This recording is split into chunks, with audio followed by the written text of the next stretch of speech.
গর্বে বুকটা ফাইটা যায় যখন দেখি যে নিজের হাতে নিজেরা কাজ করছি, সেতুতে গাড়ি চলতেছে, যে পাইপ পর্যন্ত শুরু করে পিলারে যে খাঁচা টানো শুরু করে আমরা সব কাজ করছি। সিলন ফ্যামিলি ব্লেন্ডের কড়ালিকার আর সতেজ সাদের পারফেক্ট ব্লেন্ডে স্বপ্নেরা মিলুক টানা।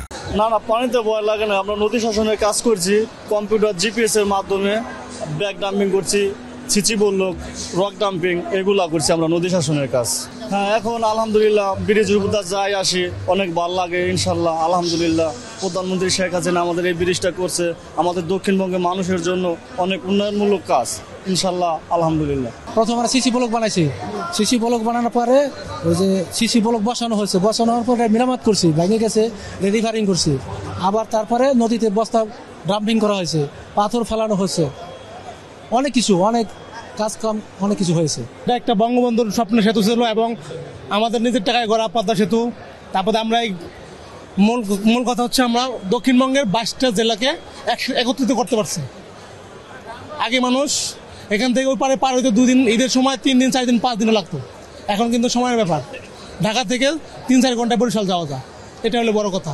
মানুষের যাতায়াতের ব্যবস্থার সুযোগ করা হয়েছে এবং সময় বাঁচানো হয়েছে। এবং বিশেষ করে রোগী অ্যাম্বুলেন্স, আগে তো মনে করেন ফেরি পার করে অ্যাম্বুলেন্স নেওয়া কষ্ট হতো, অথবা ওদিক দিয়ে আরিসে ফেরিঘাট হয়ে পারা যেত। এখন যে কেউ অসুস্থ হলে বা দ্রুত অসুস্থ রোগীদের অ্যাম্বুলেন্সে ইজিলি ঢাকা যেতে পারতেছে। আমরা 4 বছর 4.5 বছর ধরে এই জায়গাতে আমরা কাজ করছি, কত ঘাম বিসর্জন দিছে। হ্যাঁ, অনেকে আছে যে আহত হয়েছে এই সেতুর জন্য কাজ করতে গিয়ে। এটা মানে গর্বে বুকটা ফাইটা যায় যখন দেখি যে নিজের হাতে নিজেরা কাজ করছি, সেতুতে গাড়ি চলতেছে, হ্যাঁ, যানবাহন চলাচল করতেছে, আগের থেকে মানুষ কম সময়ে তাদের গন্তব্যস্থলে পৌঁছতে পারতেছে। এগুলোর জন্য আমরা খুব আনন্দিত।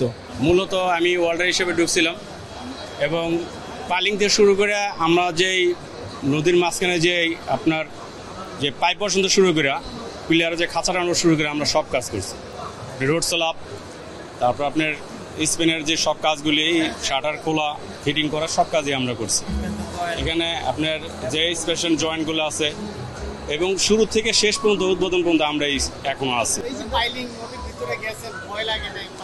এটা প্রথমত অবস্থায় বলতে পারেন যে এটা ভিতর থেকে এটা ইজি আসছে যে ভিতরে যাব কি না কি হয়, এরপরে ভালো লাগছে। আমরা 180 মিটার যে পাইপটা আপনার নদীর ভিতরে পাইলিং করছে, এটার ভিতরে আমরা গেছি, এটা ওয়াশ করছি, এখানে খাঁচা ডাবাইছি, কংক্রিট ঢালাই হয়েছে। মানে পরবর্তীতে মানে ভিতরে গেলে একটা ফিলিংস অনুভব হইতো যে না, এখন ভয় লাগে না।